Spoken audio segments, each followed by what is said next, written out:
This is the Messiah Hour with Ari Lewis. Welcome, everybody, to another episode of the Messiah Hour here on Israel Sports News Radio. Thank you for joining us. At any time, you can email the program, messiahhour@gmail.com, or you can email the station, Israel Sports News Radio @gmail.com.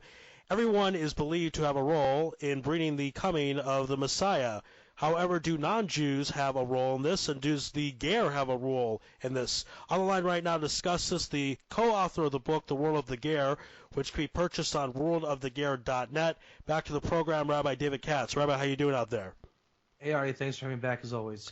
Yes, indeed. So a lot of rabbis are of the opinion that we are in the times of the Messiah, that the Messiah is very close. And I want to know if the process of teshuvah is involved in any degree in bringing the Messiah. I just want to tell you, Peyton Manning says that God doesn't care about the outcomes of football games, Ari. Well, Peyton Manning's entitled to his opinion.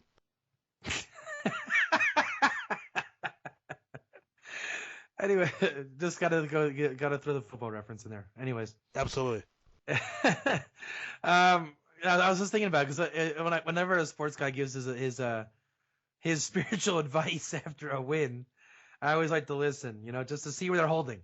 So I watched the Peyton Manning interview, and he sounded okay, right? He sounded all right. I thought so. Game, he said God doesn't care about outcomes of football games, but then after he won, it was all good. And then he said, and I want to thank the guy upstairs. Like, okay, how you doing? All right. Yeah. Hey, all right. Peyton Manning. Yeah. Well, brought it in. That's good. So, all right, back on topic. This is really one of those far out things that most people don't know. I don't bring it up in my work. It's kind of like, look, once you get into Messiah, I've learned a long time ago, just from observing, it's really not where you want to go if you want something to have longevity, right? It's kind of like selling your soul to the dark side. If you want to get a quick movement started, like, hey, everybody, it's the Messiah Hour. Come on, hey, let's go. It's the Messiah Hour with Ari Lewis. But it's going to be short-lived, even relatively speaking. Look, I like Chabad, what they're doing, and I think that they stand for more than Mashiach, okay?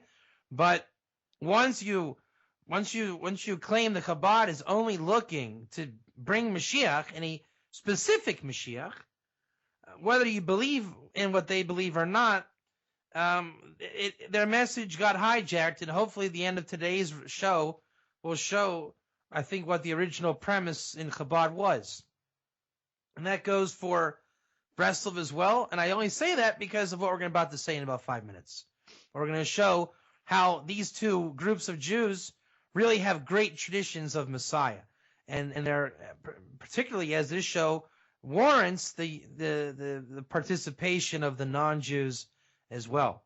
Now, again, all the false religions and their eschatology, we're seeing that Islam really is being sold by their 70 virgins and eschatological views of their Imam Mahdi and all these things. So it's best to stay away from it. And in my Ger work, I'm trying to focus on really wisdom and living with wisdom, and just the greatness of Ger from a Torah point of view. But, let's not forget that there really is an eschatology with Ger, because there is the Messiah of Torah. And there is a messianic mission, and I don't mean messianic treifkeit. I'm saying there is a revealed end, and one of the biggest authorities that I study and hold by is the Vilna Gaon, and the Vilna Gaon invented Zionism, and he brought it to light, Tzionit Gra'it, and it's all about the Mashiach ben Yosef and how Mashiach ben Yosef is meant to live. So there is kosher messianism in kosher Torah and in kosher Kabbalah. I don't like to make it an ikar because it's just like selling the cherry on top as opposed to the thing itself. But with that said, there is a massive element of messianism to Ger and to Jews working with Ger. This is not my own creation. It's not why I got involved either. I found out these things after I got involved in my Ger work. And I'll just go ahead and mention a couple of the things. If you look in Likutei Moran, I've not memorized every Torah of Likutei Moran, but if you look in chapter 14 and 17, and in the Tinyana, chapter 5, you will see, and then there's other teachings as well throughout the Likutei Moran, you'll see that Gerim, says Rebbe Nachman, well before there was a current kind of anticipation of a Ger Toshav. I don't think in Breslov or in Uman they were looking at Ger Toshav like they are today in Eretz Yisrael. The Ger is integral to the Messianic process. And then when you dig a little bit deeper, you'll find out he was not alone. The entire premise of Chabad is searching for Gerim in exile, as it's brought down in the tractate of the Talmud Psachim 87b. And we're going to explore those sources as, I guess, the show goes on, ending with Chabad a little later on. But the bottom line is, I mean, you can say this in a lot of ways, namely that 2,000 years ago was a Ger movement gone real bad. We all know what that was. And it was about repairing wrongs and bringing Mashiach. The most basic reason to think that is look where they were. Number one, we know that Rabbi Akiva in his time thought it was Mashiach because the temple was destroyed and they wanted it rebuilt quickly. And at the end of the second temple, they thought they could salvage it. And I'm sure right now, you, Ari Lewis, if there was a temple right now in Jerusalem, even if it was dodgy and it was threatening to come down, wouldn't you think that it would be an ace ratzon, a favorable time to try to bring Mashiach and salvage the temple, whatever there would be of it? Yeah, I think that would be a good idea. That's it. And so we're no different than them in that regard. Every generation wants Mashiach. And once there was a temple ready to be destroyed, you can imagine the social pull to keep it afloat, keep it up, and even repair it and make it a messianic end. Now, it went horribly wrong, and the whole 2,000 years of chaos, or 2,000 years of Torah, 2,000 years of Mashiach, well, 2,000 years ago started the 2,000 years of Mashiach. And due to the failures of that movement, there became a renewed Judaism, i.e., the Judaism we have today is renewed. Once there's no more offerings, korbanot, your tefillahs are now korbanos. That was not the Judaism that David HaMelech knew. And I'm not saying that's a bad thing. It's just that we've been in exile mode for a long time. And that Yiddishkeit, everybody knows it's exile. I mean, it might be, let's even call it a path to redemption, but it's still exile. It's not going to be in the time of the Mashiach the same. It certainly wasn't the same before the destruction, all the more so in the time of King David, of David HaMelech. So once you have the scattering of everybody, you're going to have Christianity as like a holding cell for these kosher nations of the world, the Gerim, that we're looking for in exile before they're released from their klippa, from the holding cells of let's call it evil forces, evil. But in Kabbalistic terms, it has its own lingo. Christianity was holding it back, right? And it's only now starting to disintegrate, and everyone's starting to see the light once they go out from their cult or Avodah Zorah, religions of exile.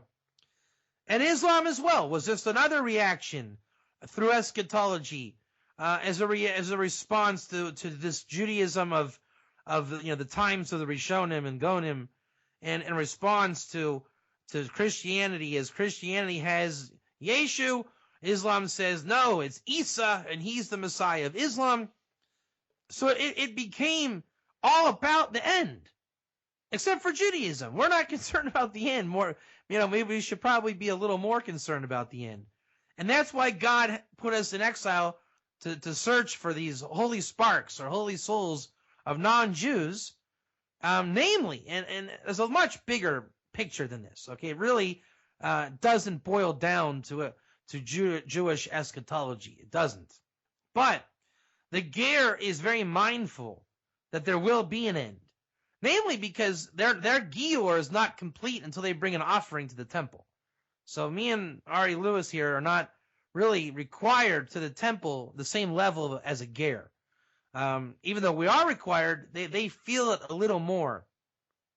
And the rule of the Ger is to get Ari Lewis to make the Messiah Hour radio show, which he has done. Ladies and gentlemen, give him a round of applause right there. Yes. Yeah, they're all applauding from their homes. This is the Messiah Hour here on Israel Sports News Radio, joined by Rabbi David Katz. And we're talking about the Ger's role in bringing Mashiach. Rabbi Nachman had many Ger references in his works, correct? That's it. And so, again, it's a surprise to me. You know, I love the fact that I'm a Litvak. I'm a Gronic Litvak, pathetic as it may be. And as I got in my Ger work, I mean, really dry halakha at first, you know, Ritva, Rashba, you know, and then you get into, you know, I remember there's a bookstore in Sfat. It's changed owners now, but back in the day, it was kind of like a hangout for people to talk Torah. It was a nice place. I was good friends with the owner. And one day I'm in there. I used to go, they have the used books section. So I used to go and look for the used books. And a lot of my research has come from those used books. You know, all the Litvish Sfarim nobody wants. And then one day someone says, hey, have you ever tried to look up Rabbi Nachman? I'm like, no. Why? The Sfat has an eclectic crowd, for those that don't know. And they said, well, he talks about Ger. You're into Ger, aren't you? I'm like, yeah. I mean, remember, this is going back years ago. And I guess so. This is before the I Get Ger group and all these things I'm involved in now. It's like, I guess so. You know, I don't even know if I knew what to call it back then. And they said, well, check it out. Rabbi Nachman seems to be talking about Gers. Okay. So there was a book in the store, and I tell the guy, my friend Baruch who worked there, I said, look, I'm not buying this book unless you can prove to me there's good Ger in here. So I go to the index and I look it up, and I look up Gerim. I'm like, okay, I'm going to find like one source of, you know, a stranger in your midst. Turns out Rabbi Nachman's got a ton of material on it. So I'm like, all right, you know what? Let's give peace a chance. I'm going to buy the book, and I'm actually going to read Likutei Moharan. I'm going to give it a go. As much as the Nanox had me a little frightened, I'm going to give it a shot. And it was before Rosh Hashanah that year. Ironically enough, all the Nanox would be like, see, I told you, it's Rosh Hashanah. And I stagged it out. I really worked it like a sefer. Now, I say that because unfortunately, my experience with the Breslovers is they don't treat Likutei Moharan like a sefer. They treat it like Rabbeinu says. What Rabbeinu says. Treat it like a sefer. So I learned it, and I will tell you, Rabbi Nachman, and I tell this to all my students and anyone that asks me, Rabbi Nachman was one of the greatest Ger minds in the last 500 years. He is one of the pillars. And it just tears down everything that proverbial you thought of Rabbi Nachman. Right? And he's not really in the real Torah. He doesn't know Nigla. He doesn't know Kabbalah. He makes his stuff up. I don't know what he's on about. I'm not into Nanach yarmulkes. Ladies and gentlemen, those of you that have issues with Rabbi Nachman, your issues are not with Rabbi Nachman. They are with the Nanachs that jump up and down and saying, Rabbeinu says such and such and such and such. And let's even throw them a bone and say they have a right to that opinion. That's not my beef. My beef is give Rabbi Nachman's Torah a chance, because he's only quoting sources, and he owes me no favors, I owe him no favors. I'm not a Breslover. I am as gra as they come and Litvish as they come. But I'm telling you, in matters of Ger, which is extremely Talmudic and halachic and just, potentially dry until you get into it, Rabbi Nachman was there on the spot. And he brings down a very famous and I would say ambiguous or maybe vague expression on first glance. The Balei Tshuva, da-da-da-da-da, how do you bring back Balei Tshuva, da-da-da-da-da, speak true Torah, da-da-da-da-da, that's all he's talking about. all the time. It's the Bali Tshuva, and be chesed, hey, no, jump up and down, Bali Tshuva. But, I'm being a little bit facetious, but intertwined with the Bali Tshuva, in most parts of the Bali Tshuva mentionings in the Sefer, he mentions the Gerim who come back. Now, this is where every mashpia in Breslov drives me nuts. Because I've listened to these shirim, and they'll translate it as, the Bal Tshuva, or, the Jews who are off the derech, or converts. Nobody translates ger as the ger that I know. And when you look at Rabbi Nachman's sources, and you look them up, he was talking ger every time. Because I know the sources. And he knew the sources. He's bringing the same stuff. It's a known entity, this ger thing. Right? Rav Kook of Eretz Yisrael, in the beginnings of the country, he quoted them. The Vilna Gaon quotes them. The Shulchan Aruch quotes them. It's almost like, Ari Lewis, I'm going to ask you a question. You ready? Yes, I'm ready. Go ahead. All right. I assume you watched a football game last night. Is that correct? I did. Okay. Would you be able to identify, if you were to be with like an angel that would take you around to various communities of the world? Can you imagine this? Yeah, I can imagine it. And would you be able to identify the true believers of football as opposed to the people that watch the game once a year? Probably, yeah. I probably could. Right. If I were to say something like, wow, Ari, he threw the ball really hard at the guy and they scored the pass. Am I authentic? No. Why not? You just sound like you don't know what you're talking about. What if I said, did you see that? He looked off the defender and he threw an open score in the deep part of the end zone for a touchdown. Yeah, then you know more what you're talking about. So you believe me? In that scenario number 2, yes. Yeah. So that's how it is with ger. When you and all number one law, all the major authorities that you would hear of, Rashba, Ritva, the Gra, the thing, and right. Number one, let's assume there's like the grade A rabbis, not Rabbi Blumenfeld from your congregation in Rhode Island. Okay, we're talking classics: Vilna Gaon, Rush, Shulchan Aruch, Rambam, Ramban, Rashi, Tosfos. Those are the classics, right? Shakespeare's a classic. Mrs. Blumenfeld in 7th grade English in Northmore High School, not a classic. Sorry. So now that we have the classics, there's a lingo in the classics. And I'm not talking about the whole Torah, even though it does apply to the whole Torah. Let's focus on ger here. There's a lingo. And then there's people that are trying to speak the lingo, but they don't speak the lingo. Just like Ari's saying, right? There's kosher football talk to know that the guy knows what he's talking about, and people that don't. Rebbe Nachman and the Lubavitcher Rebbe, hear me out, everybody. They knew the lingo. That means they knew it, learned it, wrote it, mastered it. They knew the lingo. Imagine if the Lubavitcher Rebbe came up to you, Ari Lewis, and said, "Did you see, the defender on the edge put the lights out hit on Cam Newton last night, Ari?" Yes, that'd be a couple. Von Miller, one of them. That's right. He runs what, about a 4.340, I heard. I think so, something like that, yeah. So if the Rebbe said that, imagine what your eyes would be like, right? I'd be pretty impressed. Therefore, when I learned the sichas of the Lubavitcher Rebbe, by the way, for those listening, it's Chelek Lamed Aleph, pages 126, 127. He speaks the lingo. So does Rabbi Nachman. So did Rav Kook. All of your heroes spoke the lingo. So even though there are the followers of these movements that, quite frankly, don't know on a certain level why they're following it, but to those that know, their sources are kosher, they're on the spot, and lo and behold, ger is much bigger than saying it's a Litvak, it's a Chussid, it's a Sfard, it's a Moroccan, it's an Iraqi, it's a Makubal, it's a Dati Lumi, right? If you know your material, you know your material.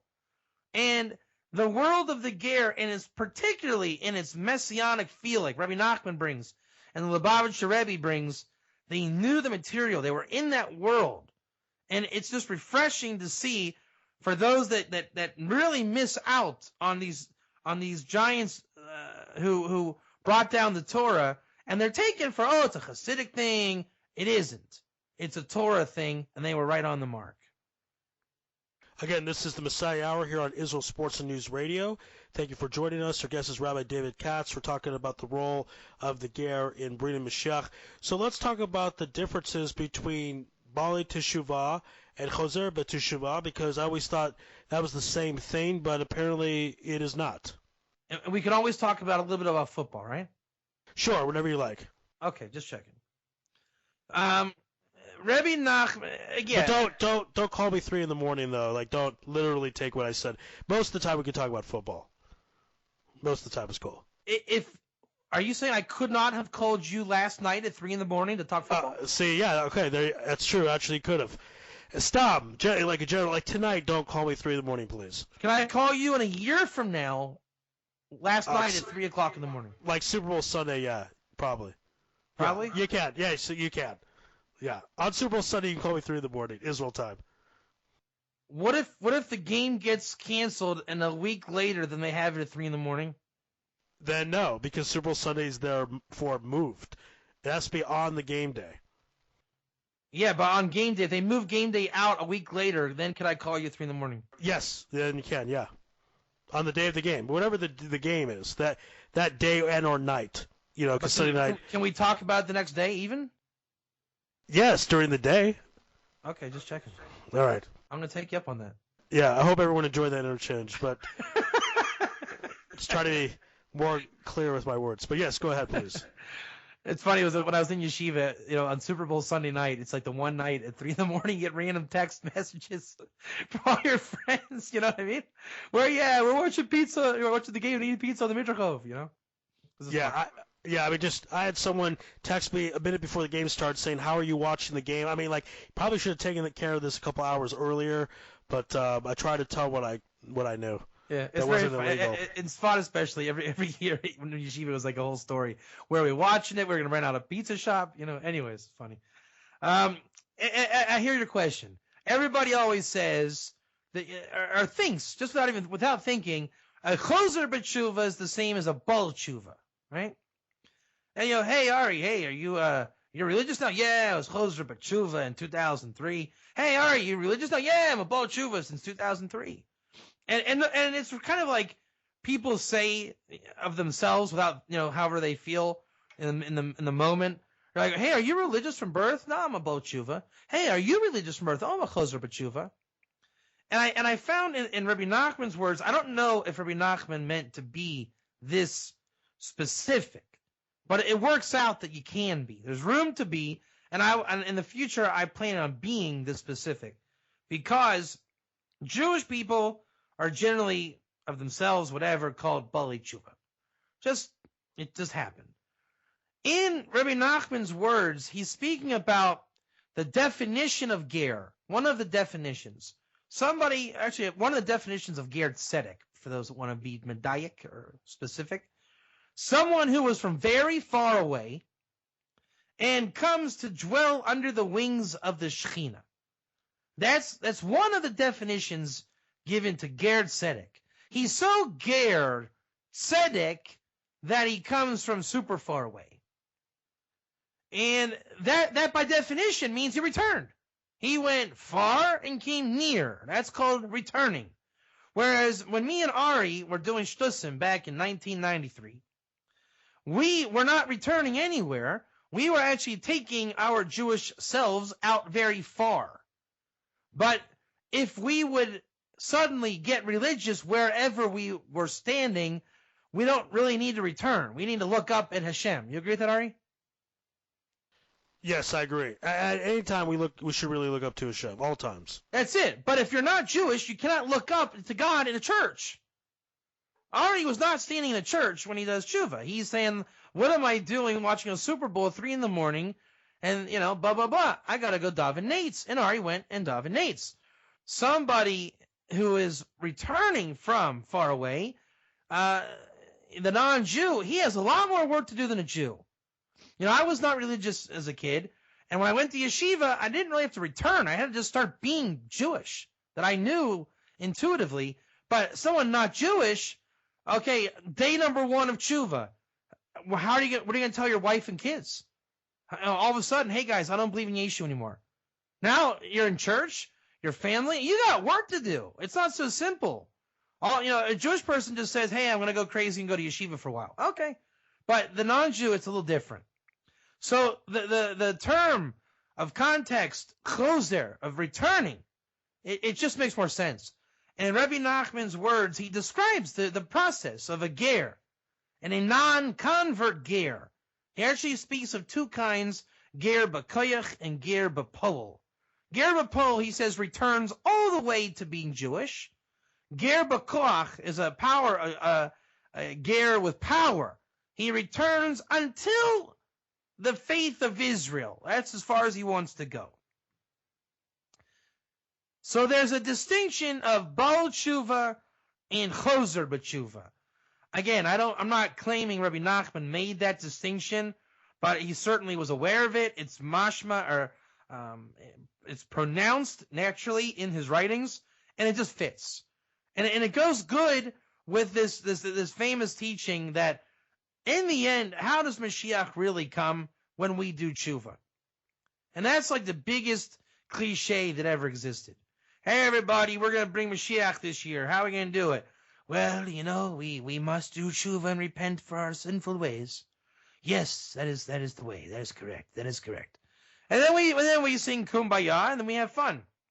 But what we're seeing is that there really is meaning to being a Baal Tshuva and being a Chozer B'Tshuva. And really doing it, it's an ikr thing. And the ikr thing, in Hebrew, the word ikr means it's like a function. And when you get into Rabbi Nachman's teachings, then you get into all ger matters. You realize that the repentance of the ger is a massive element and key player in the redemption. And then that inspires Jews in a whole new way. So that when Jews say, why, Rabbi Katz, why don't you just bother yourself with Jews? And then one day, hopefully, God willing, we'll help the non-Jews. Because it doesn't work. I mean, if you can get a non-religious Jew to put on tefillin, mazel tov to you. But bringing back the non-Jews and getting them to do tshuva, that is how you exponentially inspire Am Yisrael to do tshuva such that it can bring Mashiach. Again, this is the Messiah Hour here on Israel Sports and News Radio. My guest is Rabbi David Katz. We're talking about the role of the ger in bringing Mashiach. Now, I understand there's a concept that when the Jews return to Hashem, that causes the righteous people of the other nations to return as well. Is that correct? That's it. There's something called in Jewish thought and in Torah and wisdom. It's called wisdom. Now, what does that mean? Okay, it's wisdom. It's very wise sayings and teachings. Thank you very much. Wisdom is a function. It's a formula. And when you have wisdom at play, you cause divine response. Our job is to discover that wisdom and use that wisdom. If we don't, it goes to the backside. And then you get the whole Yeshu theology.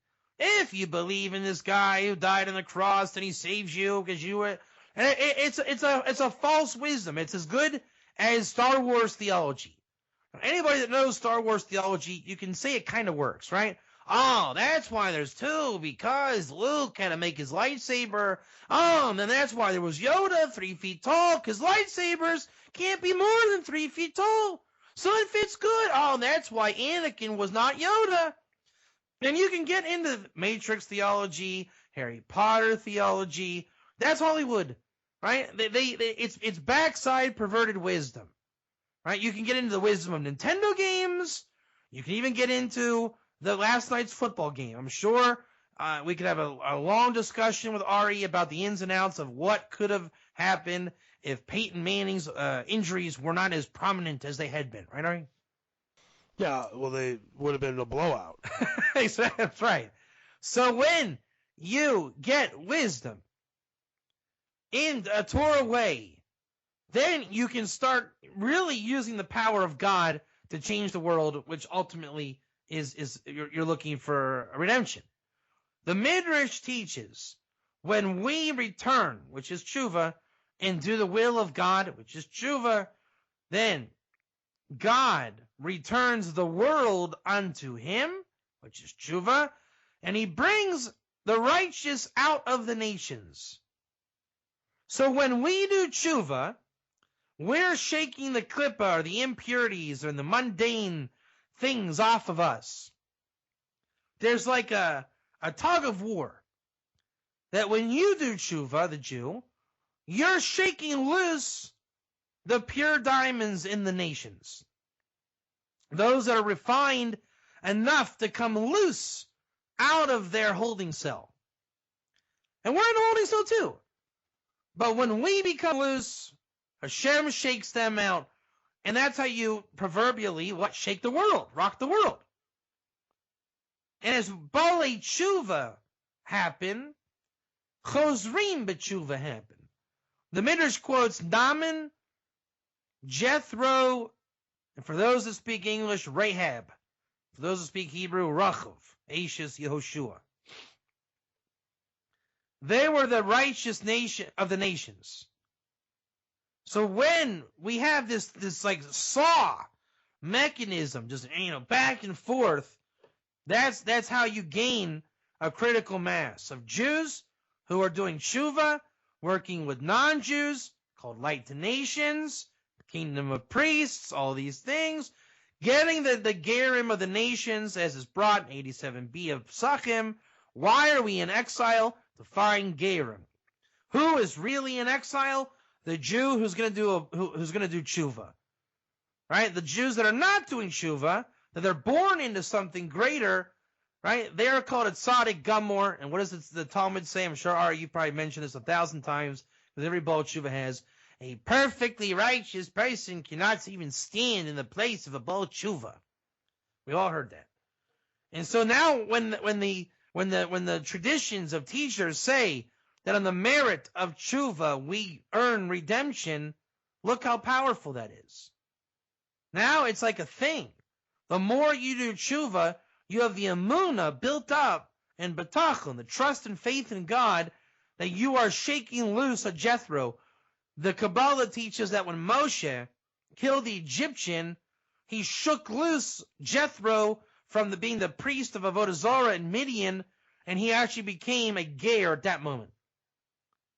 So imagine every time you do something of the Kiddush Hashem, you shake out the Avodah Zarah of the world, the idolatry, and you bring back one of the nations to become a servant of God. You do that enough times, that's what Rabbi Nachman is saying. That's how you complete the altar of the temple, which is an idiom or euphemism as he's explaining and expressing the way to bring Mashiach literally in the times that we're in. We're built up for that, and that's what Chabad and Breslov Chassidut and Kabbalah are coming to explain. Again, this is the Messiah Hour on Israel Sports and News Radio, joined by Rabbi David Katz, talking about the role of the Ger bringing Mashiach. I understand that it is a Chassidut of Chabad that says the reason why Jews went into Galut in the first place, or the only reason, is to actually bring Ger closer to Hashem. Is that correct? That's it. The Lubavitcher Rebbe explains this about Psachim 87. It's all through the Lubavitcher Rebbe's sichos and well, maybe not the sichos actually. It's what do you call it? What do you call those things? The Well, he gave is those speeches. it the Maimarim? I forget. Chabad has so many terms. It must be the Maimarim. I know. I just learned recently the sichos I think are nigla, so the Maimarim I think are more nigla or more nister. Pardon me if I'm wrong. I'm not Lubavitch. But the premise is that there are sparks in exile. We go into exile to reclaim the sparks. The Rizal Kabbalah, Lorianic Kabbalah, that is the Kabbalah, right? We are here and we are created to redeem the sparks. Okay. The Chabad says, following the Torah path of the Baal Shem Tov, this is how you do it. This is how you do the Arizal's Kabbalah. The Ben Ish Chai says the sparks themselves are Gerim. Everybody in the art scroll world that doesn't even learn this because it's Nister, but they would say if they would learn Nister, those are converts. Well, they're not. They're Gerim. And anyone that knows the sensitivity of Gerim knows this. And this very Gemara is brought in Orchos Tzadikim, the ways of the righteous. Ari, I guarantee you've learned that book once in your life. Am I right? I believe there so. You go. And when quoting this Gemara, they say that the nations, these Gerim, are very clingy, right? Very, very stuck on Israel. A sapachat. That's the terminology used in Isaiah 56:3 and Isaiah 14:1. The nations will, as the Vilna Gaon explains, be very much glued or clingy to Israel. They cling on. Not the Klingons, but to cling on. And with that said, these Gerim are attached to, pun intended, to that teaching. So when we go into exile, we're looking to bring them together and attach themselves to Israel. Bring back the sparks, which fulfills Zephaniah 3:9. In those days I will turn their tongue into a holy speech, Safa Brura, and they will dwell together as Shem Echad, which the commentaries suggest is as one universal ger. That's the Rebbe's teaching. And that is Chabad teaching wrapped up on one foot. And that is Kabbalah wrapped up on one foot. That's Rabbi Nachman, Nakutei Moran wrapped up on one foot. It is the ger and halacha, once he is attached to Israel, for the sake of conducting affairs in Torah in a kosher way, on one foot. The essence of everything, from this perspective, because the essence of everything you could claim is, to tie your right shoe first, okay? But from this perspective, from a national mission point of view, eschatology point of view, essential philosophy of Judaism, what is our existential nature? It is to be created. We botched it. We were supposed to just get it, like Adam was supposed to get it. But did we really have a chance? Probably not. Did Adam have a chance? Probably not. Therefore, go into Klippa, go into exile, go into the realms of evil, or impurity is a better word for evil, really. The place where things are done improperly in the eyes of God. To dig out Gerim by doing Shuvah, and really uniting these sparks, these people, as the Gerim today say, to make a global village that recognizes God. And what that does is it creates a superconscious position that allows the Torah to finally be spoken in this clear tongue. The Vilna Gaon makes this very clear. The 7 wisdoms must come back into the divine wisdom of Torah in order that we be able to properly redeem, articulate, and speak the truth. And that's our national mission, and that's why Gerim are crucial for just one reason.